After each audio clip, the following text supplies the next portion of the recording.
when you're a competitive athlete, you learn very quickly how strong you are or how energetic you are, all of those things. But it could very well be that there's a lot of people who have an equally as good a body as you have, that performs just as well, that is as muscular, let's say in bodybuilding, there's exactly the same kind of proportions in all of those things.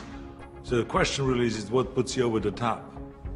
It is the mind that really creates the body. It's the mind that makes you really work out the 4 or 5 hours a day.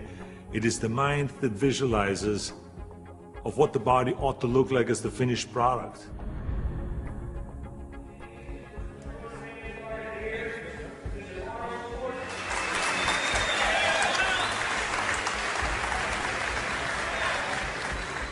Hello everybody. For the last 2 years, I've been doing exhibitions like this all over California in various institutions, in prisons, in hospitals and so on. And I've been having a great time, and it's a very satisfying thing for me to do, to spend one day every month to come to one of those places and to help the guys with their training and so on. When I used to do seminars on how to become a champion, I would always ask people, why do you want to be a champion? Or what do you want to accomplish? Why are you training?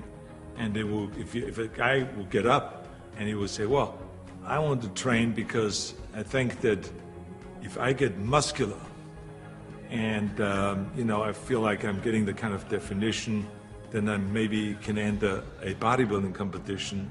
I said, sit down. I said, if you think this way, you're going to be a loser. You're never going to make it because there's no maybe. You got to get up and say, I want to be a champion. And I do whatever it takes. The amount of hours it takes, the posing, the this, the that, the visualization, looking at training footage, looking at motivational books, reading this, reading, whatever it takes, I would do. That's the answer I want to hear from you. You can detect right away those that are going to be shaky and that will fall behind and they will not go all the way, and those that are very hungry. And that hunger you have to develop because you have to create a goal for yourself, whatever that may be, a short-term goal and a long-term goal, and you got to go after that. And if you do not see it, and if you do not believe it, who else will? The body is very important, but the mind is more important than the body. We have to visualize what that body ought to look like in order to make it win, because that's what creates then the will that you need to go to the gym every day. The will that makes you go into the 4 reps, the will that makes you go beyond when you do your 500-pound reps in the squats and you can't do another rep and your body is shaking. It's the will that makes you go one more time down and struggle up one more time. And so it's all of this, so the mental aspect that motivates you and that makes the difference between you being in the gym full of joy and looking forward to doing that extra rep and looking forward to doing those extra 100 reps in the sit-ups and working past the pain barriers. That all is the mind. That's not the body. So this is why I think the body is very important, but the mind is more important than the body. So you got to go to the gym and feel like every rep that you do is getting you one step closer to that goal, to make that vision that you have turn into reality. And that's why when you look at pumping iron, for instance, you can see that we always had great joy in the gymnasium. And people always were saying, why would you laugh and have a good time? You're working at 5 hours. Well, we did because I knew that every workout, every 5 hours would get me closer to becoming the Mr. Olympia or the Mr. Universe or the Mr. World and all those things. And I think that if you think that along the way you're not going to fail, then you're blind. Because there's no one that I've ever met, no matter how successful they are, that haven't said that they had their failures along the way. You have to. I mean, the only way that you really know that you can lift 500 pounds is if you're willing to fail. So if you're afraid of failure, then you will never grow. The people that grow the furthest are the people that really don't care. They fail or they make it, they're going to take that risk because that's what you have to do. I think what we learn in sports is very helpful to anything and everything else that you do in life. So now you apply that principle to acting. And you say, well, wait a minute, I put 5 hours in every day in working out, did my posing 1 hour a day, I did my stretching and the this and that, and all of those kind of things. So now, let me apply the same thing to my acting career. Let's go to acting class every day. Let's go and work on the accent, the same amount of time, with the same will, and let's visualize what am I shooting for? Okay, I want to be another Clint Eastwood. I want to be another John Wayne. I want to be another Kirk Douglas, all those great heroes that I admired as a kid. So that's what I'm going after. And that same principle works, even though there's so many people around that say, no, you will never make it because you have an accent, your body is too big, and your name Schnitzel or whatever, who can pronounce that? But you know. It doesn't matter if anyone else knows and if anyone else believes in it, but you know. And that you know that principle of visualizing yourself as a star will work, and all you have to do now is go towards that vision.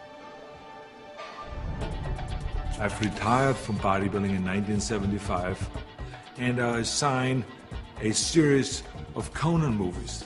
Here I was, big studio behind you, budget $20 million, of course, which was in those days is an equivalent of today $150 million.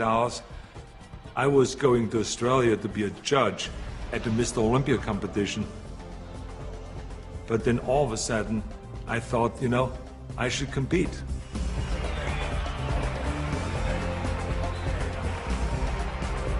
I think the competitors felt very disappointed. So they felt kind of, why would I do that? Why would I take that trophy away from them when I have everything else on the plate? And so I think there was disappointment there. And, I just felt, well, that's something that I need to do. I felt very strongly about it, and so I competed. So now you apply that principle in my political career. This historic election has come about because there's a tremendous disconnect between the people of California and the leaders of California. I'm running for governor to lead a movement for change. I want to be the people's governor. I will work honestly, without fear or favor, to do what is right for all Californians.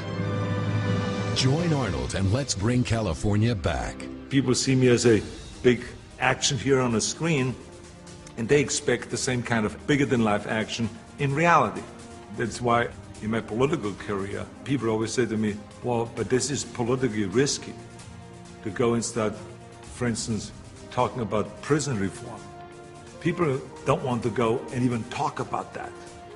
So I say, well, yeah, maybe it's politically risky, but in the meantime, we have 172,000 prisoners in facilities that are built for 100,000, and something is going to break, and something is going to happen. I want to fix it.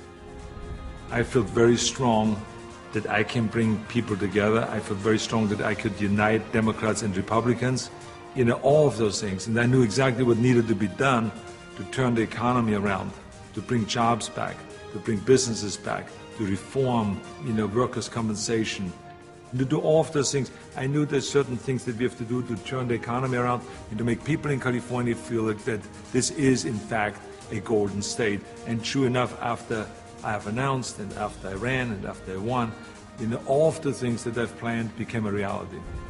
I always use bodybuilding as an example for a lot of things that I do. If it is talking about the budget, if it's talking about the environment, if it's talking about prison reform, somehow I always get in my experience of what I've learned in bodybuilding and then somehow tie it in of what I'm doing today.